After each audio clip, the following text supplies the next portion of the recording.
Scrap to tax, income from business project, depreciation complete कर लिया था हमने जी। डिवाइड करें डेप्रिसिएबल एसेट्स क्या होते हैं?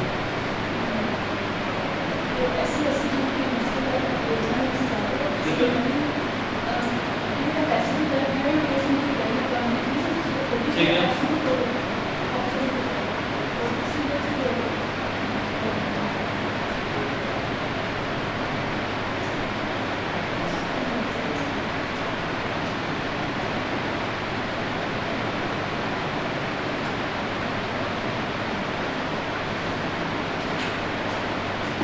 जी, आप बताएं डिफाइन डेप्रिसिएबल एसेट्स।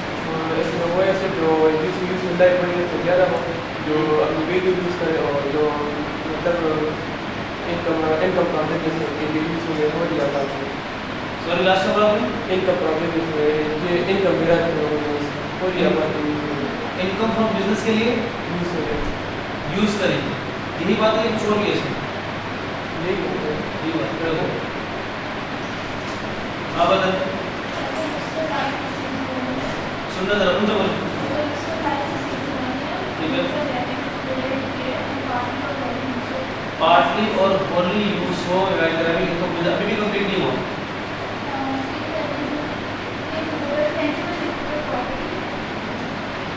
जब तक कंप्लीट नहीं है अभी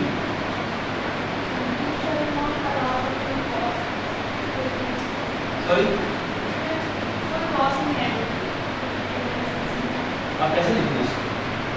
ये प्रैक्टिकल आज में लिखते हैं, आप कैसे लिखते हैं? ये प्रॉपर लाइन बोलेंगे, क्या लिखेंगे?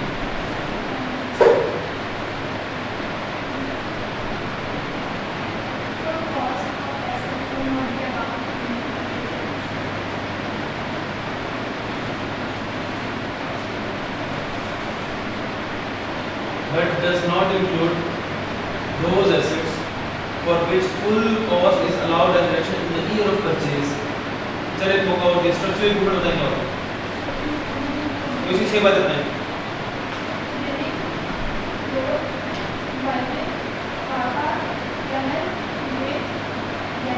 ठीक है ओके जी। डेप्स की रेट बताइए।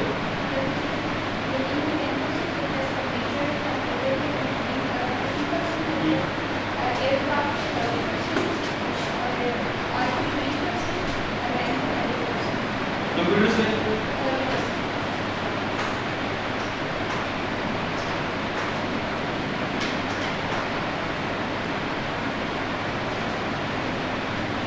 Vehicle not applying for hire और अप्लाइंग फॉर हायर फर्क क्या है? जो किराया लेते हैं वो थोड़ा काटी भी और जो किराया भी लेते हैं वो अप्लाइंग फॉर हायर जो किराया लेते हैं, not applying for applying not applying for hire से कुछ कहा है टैक्स नोट पर ड्राइविंग के लिए क्या क्या करते हैं। अब कोई गाड़ी लेके और उसकी जो वैल्यू वो 7.5 से एक्सीड कर जाती है तो फिर हम उसमें जो कंसिडरेशन हो देते हैं वो 7.5 देते हैं डिस्ट्रिक्ट कोर्ट पे। ठीक है और उसको जो हम डब्ल्यूडीबी ये कैलकुलेट करते हैं वो भी डिस्ट्रिक्ट पे भी डब्ल्यूडीबी करते हैं। और जो हम कंसिडरेशन निकालते हैं वो उसके लिए फार्मूला है A multiply B divided by सी, जिसमें ए कंसिडरेशन है मल्टीप्लाई बी जो है वो बेंचमार्क रेट है 5 मिलियन और जो सी है डिवाइडेड बाई एक्चुअल कॉस्ट। ठीक है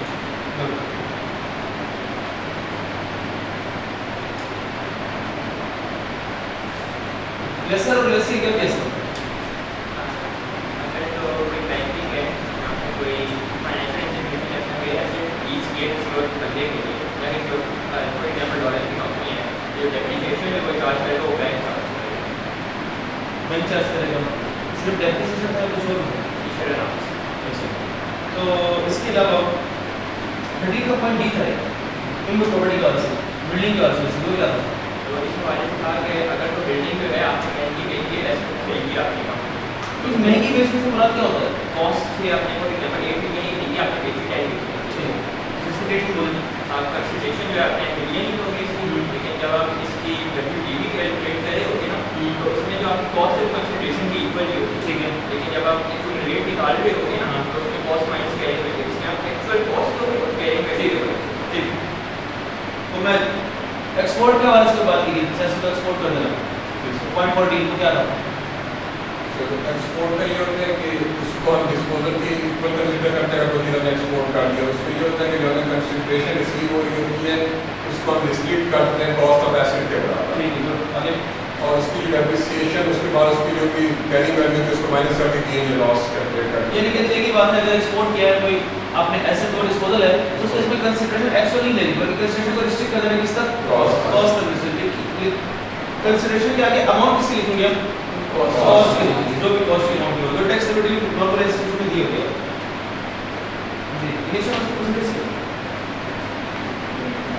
इनिशियल नोट्स क्या है, किसमें मिलते हैं इनिशियल नोट्स, सब एसेट्स मिलते हैं, कोई स्पेसिफिक एसेट मिलते हैं।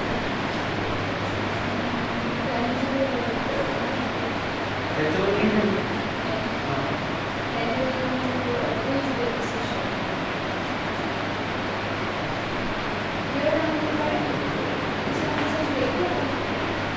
ये बात में कुछ नहीं पड़ी है सुनिए तो सरजीत इनिशियल लॉस की जैसे मिलता है एलिजिबल और नॉट एलिजिबल वाली बात है, एलिजिबल से मिलता है क्या, कैसे डिफाइन करोगे एलिजिबल और नॉट एलिजिबल, डेफिनेशन कैसे करोगे सर एलिजिबल वो है जैसे सोचा कि पहले साल में इसके इनिशियल लॉस पास करते हैं, रजिस्ट्रेशन पास करते हैं, उसके बाद उसके कौन से एलिजिबल होगे कौन से नहीं होगे कैसे पता चलेगा। सर जो नॉट एलिजिबल जो हमारे पास बिल्डिंग है उसमें प्लांट जो हमारे पास है वो सेकंड हैंड और व्हीकल है हमारे पास व्हीकल है और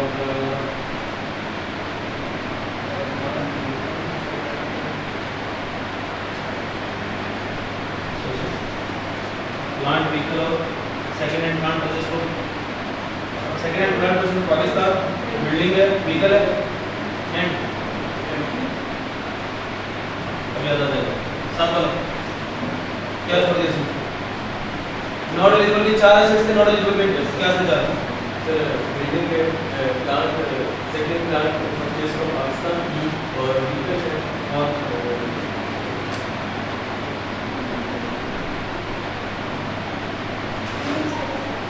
मुझे पता है, कोई पता है ऐसे बताओ कौन से चार नॉट एलिजिबल हैं। सर फर्नीचर, बिल्डिंग, व्हीकल और second hand plant service.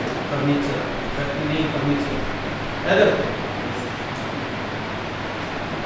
Again आसान सा सवाल है, 100 रुपए का प्लांट खरीदा, एलिजिबल है, एलिजिबल था, 100 रुपए का खरीदा, बताओ उसके डेबिट कितने की पहले साल, सर पहले हम इसे इनिशियल नर्व्स लेंगे तो जो बोलेंगे तो 75 आ जाएगी, तो उसके बाद हम इस पर 15% डिप्रिसिएशन नहीं बिल्डिंग हाँ बिल्डिंग है तो 10%। 10% ठीक है वो रेलेटिव इधर एक सवाल और, सैलरी किस केस में डिसअलाउ है, यस सर। सैलरी किस केस में डिसअलाउ है, सर एक वो कि मतलब जब आप टैक्स पेमेंट कर लो जो पेमेंट आपने की से जो 32,000 से ज़्यादा, ठीक है माइनस से कि जब आप सेल दे रहे हो अपने उसको तो उस पर टैक्स डिडक्ट हो गया टैक्स रेट होगा, और ये दोनों कंडीशन लास्ट नहीं एक ही मिसिंग होते वो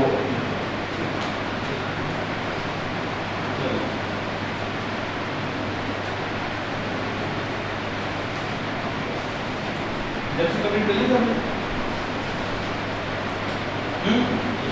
अपडेट का फार्मास्यूटिकल मैन्युफैक्चरर वाला एक पॉइंट था रिडक्शन ऑन लोड में, याद है फार्मास्यूटिकल मैन्युफैक्चरर वाला, ये जो खड़े हैं इनको याद कब बताएगा, चलिए हम पहले आप बताइए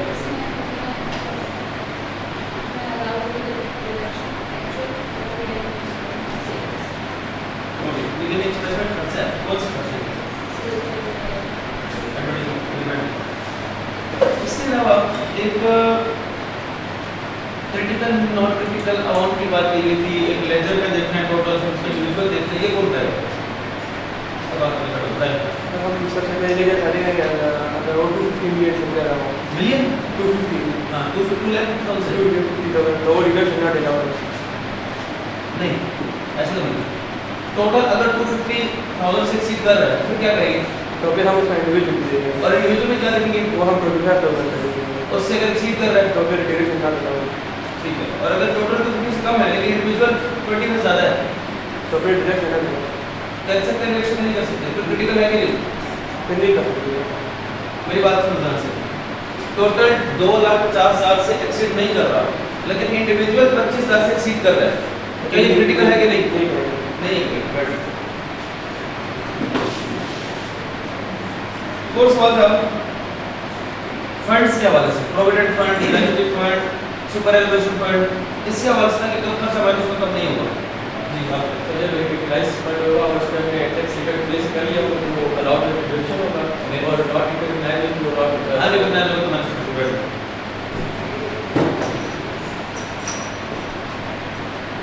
परचेज ऑफ रॉ मटेरियल के हवाले से बात की गई, डिसअलाउंस की बात की गई। जी बोलो। अगर आपने परचेज किया है तो उसको टैक्स को ठीक है। आपको डिसअलाउ हो जाएगा कितने परसेंट?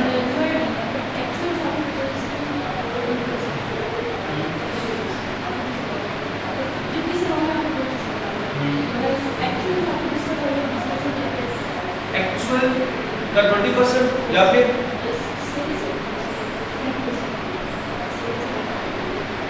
20% परचेज है, उसको कंपेयर किससे करना है? लोअर ऑफ कैपिटल जिसकी फिगर किया एक्चुअल से या वो परचेज से जिसमें टैक्स रेट नहीं हुआ।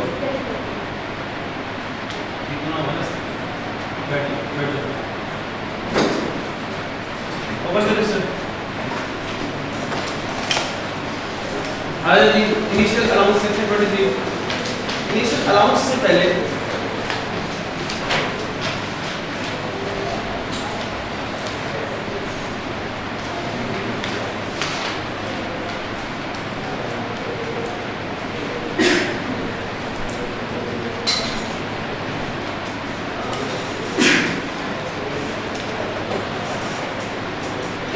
तोड़का दर्जा रखिएगा।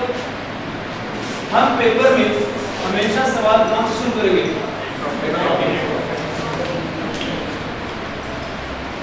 अकाउंटिंग प्रॉफिट या फिर प्रॉफिट बिफोर टैक्स। इसमें हम कुछ चीजें ऐड करेंगे तो कुछ चीजें लेस करेंगे, फिर वापस आ जाएगा। टैक्स वाला का प्रॉफिट मतलब इनकम, इसको क्या देना है? टैक्स। सवाल का क्राइटेरिया ये होगा। अगर और से देखिए खर्चे दो तरह के होंगे, एक अकाउंटिंग वालों के खर्चे और एक टैक्स वालों के खर्चे। हम अकाउंटिंग वाले खर्चों पे हमें एतराज होगा तो इस प्रॉफिट तक आते आते अकाउंटिंग वालों ने अपने खर्चों को क्या किया होगा? माइनस किया होगा। हम क्या कर देंगे? तो ऐड करके सारी चीज क्या आ जाएगी?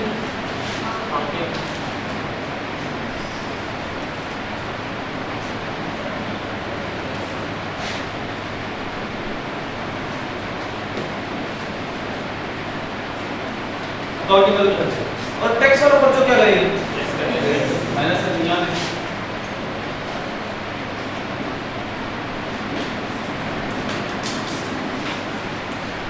फिर एक होती है अकाउंटिंग वालों की इनकम और एक टैक्स वालों की इनकम। नेट प्रॉफिट तक आते आते अकाउंटिंग वालों ने इनकम को क्या किया होगा? हमें उस पर हम क्या करेंगे? हम लेस कैसे करेंगे?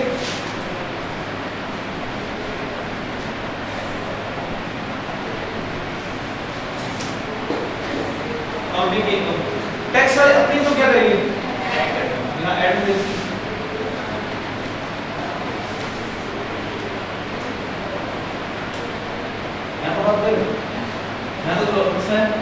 फिर होता है tax gain on disposal, tax loss on disposal. Tax gain on disposal, tax loss on disposal. Tax gain on disposal क्या करेंगे? गेन ऐड कर देंगे।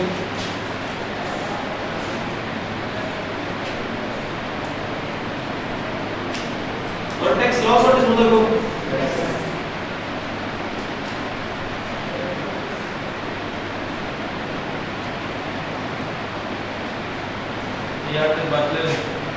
ये वो शॉर्टकट फार्मूला है 20 नंबर का सवाल करने का।